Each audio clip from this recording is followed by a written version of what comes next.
Hey everybody, we're going to try this one more time.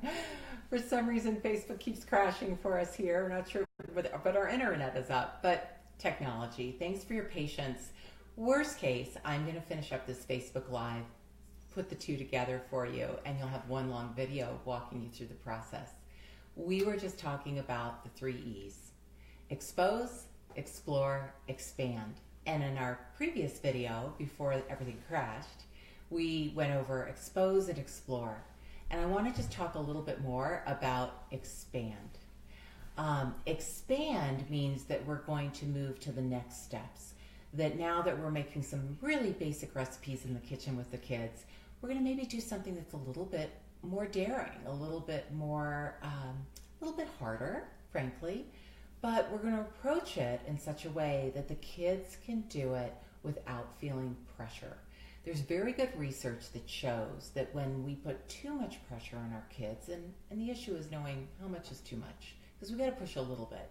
But when we put pressure on our kids, that not only will they be less likely to learn to try new foods, but if you make them eat it, they'll learn to not like that particular food. Because when we pair a negative experience with a new learning experience, we don't end up loving that. That's how I learned not to like math.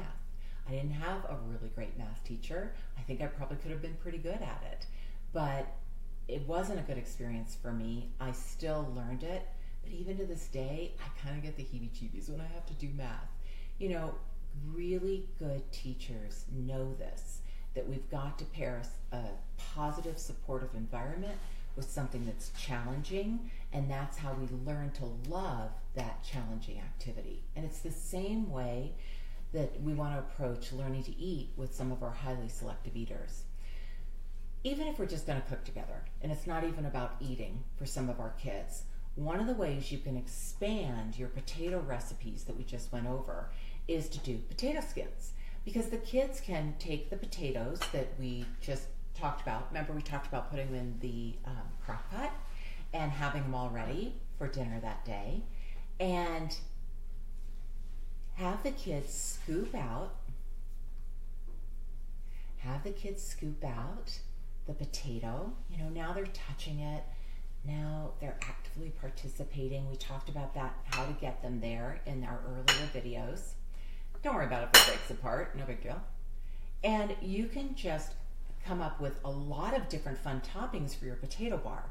Now think about your kids who are the super hesitant eaters. Like, we had a great example earlier. Someone was asking about an older child, like, why is it that the younger kiddo gets to play in food because he's in feeding therapy? Like, why don't I get to do that?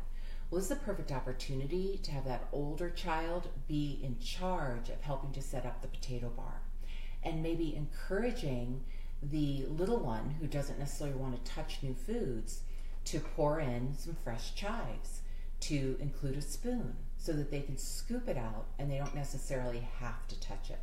Maybe that older sibling's going to be in charge of crumbling bacon. Maybe they're going to be in charge of marshmallows if you're doing a sweet potato bar. There's a lot of different things we can do.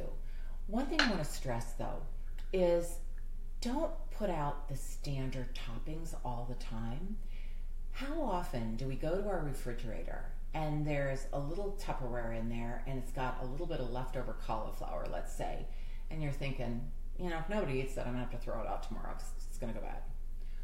Hey, take that little bit of cauliflower, put it in a little container, and include it as part of the potato bar. You know, maybe somebody will scoop it up. This is one of the recipes from Adventures in Veggieland in the cauliflower section. And it's actually the dessert, believe it or not. It's cauliflower caramel popcorn. And it's got cinnamon and maple syrup. It's super sweet, and it's really yummy on top of a sweet potato. So think about leftovers that you've got. Maybe it's just a little bit. Put it in a small carafe, stick it out in this situation, and even if the kids don't eat it, at least they're being exposed to it. And you might even just encourage them to use the chives to maybe decorate the plate or the platter. That's okay. Hey, they're interacting with chives. They weren't doing that 5 minutes ago. So think about what that kid can do and then build from there. Let me double check and just make sure there are no other questions, and then we're going to wind things up. Any other questions? I'm just checking in with my helper in the back.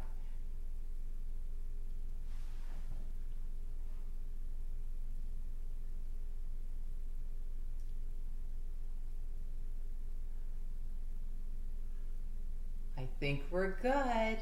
Thanks so much for tuning in, everybody. Sorry for the technology glitch. We'll get that figured out. And I'll try to do these on Mondays whenever I can. Mondays with Coach Mel. You know, all my kids call me their food coach because I say from the beginning, hey, I'm here so that we can learn all about food.